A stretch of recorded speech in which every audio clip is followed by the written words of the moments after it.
Halo, assalamualaikum warahmatullahi wabarakatuh. Selamat datang kembali di YouTube channel saya. Sekali lagi saya mengucapkan terima kasih untuk teman-teman yang sudah mengklik video ini.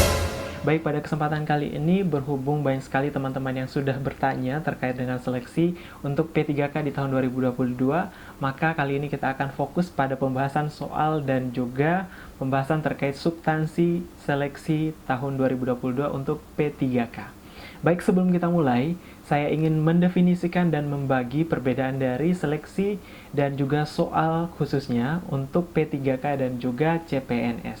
Baik, seperti kita ketahui bahwa di CPNS itu ada dua seleksinya. Yang pertama adalah seleksi CAT, yaitu pertama adalah terkait dengan SKD atau seleksi kompetensi dasar, dan yang kedua adalah seleksi kompetensi bidang. Nah, sementara untuk di P3K atau seleksi P3K 2022 ini itu sedikit berbeda, di mana untuk seleksi P3K itu ada terbagi menjadi dua. Yang pertama adalah seleksi kompetensi dan yang kedua adalah wawancara.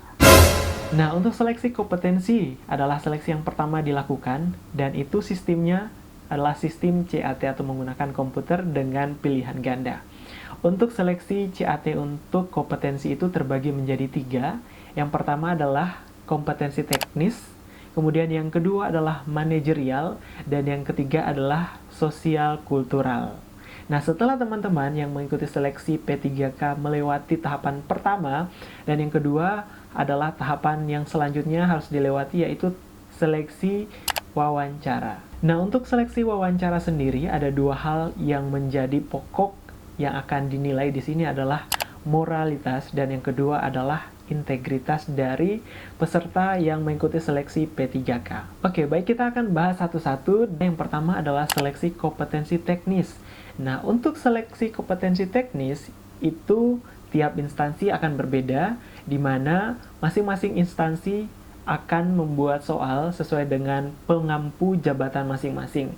Misalnya untuk pengawas farmasi dan makanan, tentunya yang akan membuat soal adalah Badan Pengawas Obat dan Makanan. Tentunya akan berbeda dengan soal teknis dari pada guru atau tenaga kesehatan, di mana untuk tenaga kesehatan pengampunya adalah Kementerian Kesehatan dan guru adalah Kemendikbud, sehingga soalnya akan berbeda. Nah, untuk jumlah soal dari seleksi kompetensi untuk bidang teknis ini adalah sekitar 90 soal. Kemudian yang kedua terkait dengan seleksi manajerial.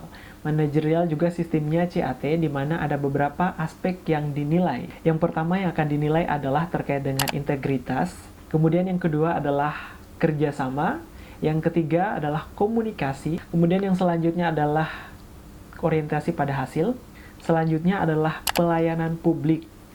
Dan selanjutnya adalah pengembangan diri dan orang lain. Jadi kita tidak hanya mengembangkan diri kita, tapi kita juga harus mampu untuk menyediakan atau mengajak rekan-rekan atau orang lain untuk mampu mengembangkan diri.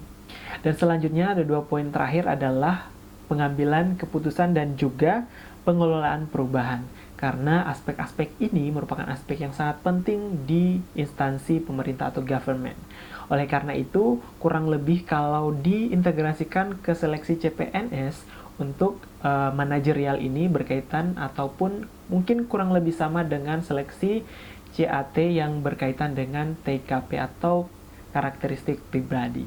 Nah, sementara untuk kompetensi yang ketiga adalah sosial kultural, berkaitan dengan kehidupan sosial dari seseorang yang akan mendaftar sebagai P3K. Nah, kali ini saya akan membacakan definisi menurut Peraturan Menpan RB nomor 29 tahun 2021 terkait dengan pengadaan pegawai pemerintah dengan perjanjian kerja untuk jabatan fungsional. Nah, pengertian ataupun penjelasan terkait kompetensi sosial kultural itu adalah bertujuan untuk menilai penugasan, pengetahuan, keterampilan, dan sikap atau perilaku yang dapat diamati, diukur, dan dikembangkan terkait dengan pengalaman berinteraksi dengan masyarakat majemuk dalam hal agama, suku, kemudian juga budaya, perilaku, dan wawasan kebangsaan, etika, nilai-nilai juga, moral, emosi, dan prinsip yang harus dipenuhi setiap pemegang jabatan. Karena yang diharapkan nanti pemangku jabatan itu adalah perekat bangsa, di mana ada 4 poin penting, yaitu pertama adalah kepekaan terhadap perbedaan budaya, kemudian kemampuan berhubungan sosial, yang ketiga adalah kepekaan terhadap konflik, dan yang terakhir adalah empati. Jadi memang untuk kompetensi ini adalah berkaitan dengan bagaimana sikap kita terhadap lingkungan, entah itu lingkungan kantor ataupun mungkin masyarakat di sekitar kita. Jadi itulah kompetensi yang akan dinilai di kompetensi sosial kultural tersebut. Nah, untuk jumlah soalnya, untuk kompetensi sosial kultural tadi ada sekitar 20 soal, dan untuk manajerial tadi sekitar 25 soal yang akan dimasukkan. Kemudian selanjutnya ada wawancara. Wawancara ini kurang lebih sama seperti biasa dengan wawancara pada umumnya, namun di sini ada sekitar 10 soal yang akan dimasukkan, sehingga nanti bobot soal yang akan diujikan dalam seleksi kompetensi untuk P3K ini ada sekitar 145 soal, termasuk dari awal yaitu kompetensi dan juga wawancara. Nah, kita akan bahas satu persatu terkait dengan bagaimana penilaian ataupun pemberian bobot tiap-tiap kompetensi. Baik, yang pertama kita akan bahas adalah seleksi kompetensi teknis yang terdiri dari 90 soal. Jadi untuk kompetensi teknis tadi diperhatikan ada 90 soal nantinya yang akan teman-teman hadapi, tentunya berkaitan dengan jabatan kelak yang teman-teman akan duduki atau yang teman-teman lamar. Jadi tergantung dari jenis jabatannya, jadi teman-teman harus mempelajari kira-kira kerjaannya seperti apa, ilmu ataupun kompetensi yang harus dimiliki seperti apa. Sebagai contoh misalnya pengawas farmasi dan makanan, maka tentunya teman-teman harus tahu kira-kira kalau pengawas farmasi itu kira-kira kalau di sarana harus seperti apa, atau mungkin kalau misalnya mau mengedukasi masyarakat terkait dengan penggunaan obat dan makanan, kira-kira teknik-tekniknya seperti apa. Nah, itu adalah hal-hal yang harus diketahui terkait dengan seleksi kompetensi teknis. Nah, untuk seleksi kompetensi teknis ini ada 90 soal di mana ada pilihan ganda A sampai E, di mana ketika menjawab benar, maka akan mendapatkan 5 poin, dan jika tidak menjawab ataupun jawabannya salah, maka akan bernilai 0, sehingga bobot maksimal adalah 450. Kemudian selanjutnya ada kompetensi manajerial, di mana ada sekitar 25 soal, di mana terdapat pilihan ganda, pilihannya A sampai D, di mana dia adalah range nilai. Jika menjawab yang paling tepat akan bernilai 4, kemudian yang paling rendah atau yang paling buruk jawaban akan bernilai 1. Jadi nilainya ada 1, 2, 3, dan 4. Tapi ketika tidak menjawab maka nilainya adalah 0.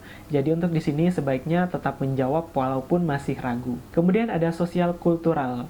Di sini ada sekitar 20 soal dan ada 5 pilihan A sampai E. Kemudian tetap range nilainya itu 1 sampai 5. Jadi teman-teman jangan sungkan-sungkan untuk memilih, karena walaupun salah atau walaupun kurang tepat, tetap akan mendapatkan nilai. Jadi yang paling bagus jawabannya akan mendapat nilai bobot sebesar 5. Kemudian yang tidak menjawab akan tetap mendapatkan nilai 0. Walaupun menjawab paling buruk misalnya, itu tetap akan mendapat nilai 1, sehingga untuk di sosial kultural sebaiknya tetap menjawab walaupun teman-teman masih ragu kira-kira jawabannya seperti apa. Untuk waktu pengerjaan dari keseluruhan tadi untuk kompetensi teknis, kemudian sosial kultural, kemudian juga manajerial itu ada 120 menit untuk yang jalur umum. Kemudian yang jalur disabilitas ada 150 menit waktu pengerjaannya. Jadi ada sedikit perbedaan karena memang untuk umum itu harusnya lebih sedikit waktunya dibandingkan yang disabilitas. Nah, kemudian wawancara ada sekitar 10 soal, di mana bobot paling tinggi itu adalah sekitar 40, di mana ada 4 opsi, A, B, C, dan D. Kemudian mendapatkan nilai yang paling bagus atau opsi yang paling bagus itu nilainya sekitar 4, dan yang paling buruk itu adalah 1. Jadi sebaiknya walaupun teman-teman masih ragu untuk menjawab, tetap harus menjawab sebaiknya, sehingga jawaban teman-teman tadi tetap akan mendapatkan nilai. Nah, dari keseluruhan total untuk teknis dan juga wawancara, tadi ada sekitar 145 soal dengan bobot maksimal adalah 690. Nah, untuk wawancara tadi, waktu pengerjaannya sekitar 10 menit untuk yang umum, kemudian untuk jalur disabilitas 15 menit. Oke, jadi total dari seluruh soal antara seleksi kompetensi dan juga wawancara tadi adalah sekitar 145 soal dengan bobot maksimal adalah 690 jika betul semua dan memenuhi persyaratan dan keinginan dari pembuat soal. Dan kemudian untuk total waktunya keseluruhan antara kompetensi dan juga wawancara adalah 130 menit untuk yang umum dan untuk disabilitas 165 menit. Jadi itulah tadi rangkuman dari jumlah soal, jumlah bobot, dan juga jumlah waktu. Sekarang kita akan masuk ke passing grade.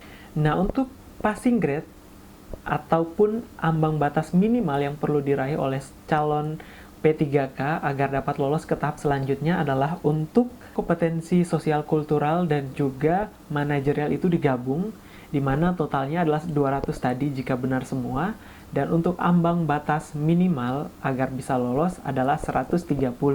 Jadi bisa dikira-kira kalau misalnya totalnya ada 200, kira-kira berapa soal yang perlu dijawab dengan benar sehingga nilainya minimal 130. Nah, untuk wawancara sendiri kan ada 10 soal di mana bobot paling tingginya adalah 40. Dan untuk wawancara dia minimal passing grade yang perlu diraih oleh teman-teman adalah 24. Jadi lebih dari setengah ya. Jadi 24 itu sebenarnya cukup rendah sehingga teman-teman memaksimalkan untuk wawancara sehingga nanti sesuai dengan keinginan dari interviewer dan juga yang membuat soal sehingga nanti minimal teman-teman bisa memperoleh 24 poin dari 10 pertanyaan tadi. Oleh karena itu teman-teman harus kira-kira dan mengatur strategi dan trik-trik sehingga nanti ketika mengerjakan soal teman-teman bisa mencapai minimal dari passing grade tersebut. Nah, untuk kompetensi teknis ada sedikit perbedaan untuk tiap-tiap instansi, di mana untuk nilai total dari 90 soal itu kan ada 450, dan untuk passing grade-nya itu tidak ditentukan sama untuk seluruh instansi. Jadi, untuk passing grade bidang teknis yang 90 soal tadi, itu masing-masing instansi ternyata mengatur dan memberikan batasan yang berbeda-beda. Sebagai contoh, untuk P3K di Badan POM, itu misalnya pengawas farmasi dan makanan, ahli pertama. Untuk 90 soal kan totalnya itu adalah 450 jika benar semua. Maka diaturlah di instansi Badan POM itu passing grade-nya itu minimal 270. Jadi bisa dikira-kira kalau misalnya ada 90 soal untuk mencapai 270, jadi sekitar 54 soal yang perlu teman-teman jawab dengan benar di soal kompetensi teknis. Yang ada 90, kalau 54 itu kurang lebih bisa lah kalau memang teman-teman belajar dan juga menguasai bidang teknis tersebut. Karena biasanya untuk P3K ini adalah orang-orang yang sudah berkecimpung di situ dan sudah memiliki pengalaman atau experience, sehingga untuk mengerjakan soal dirasa kurang lebih cukup gampang karena memang 54 soal dari 90 soal itu separuhnya kira-kira kalau memang teman-teman belajar dengan giat, mempelajari terkait teknis ataupun bidang yang teman-teman lamar, insya Allah akan teman-teman capai passing rate yang tadi. Itu untuk di Badan POM ya, ada 270.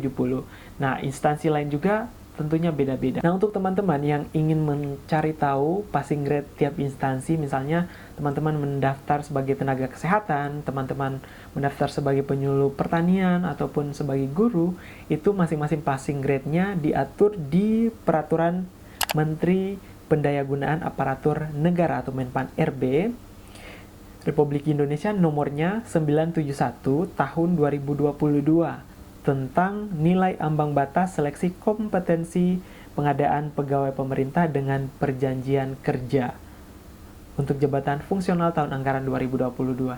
Jadi, silakan teman-teman cek di peraturan tersebut kira-kira nilai ambang batas yang perlu teman-teman peroleh adalah sekitar berapa.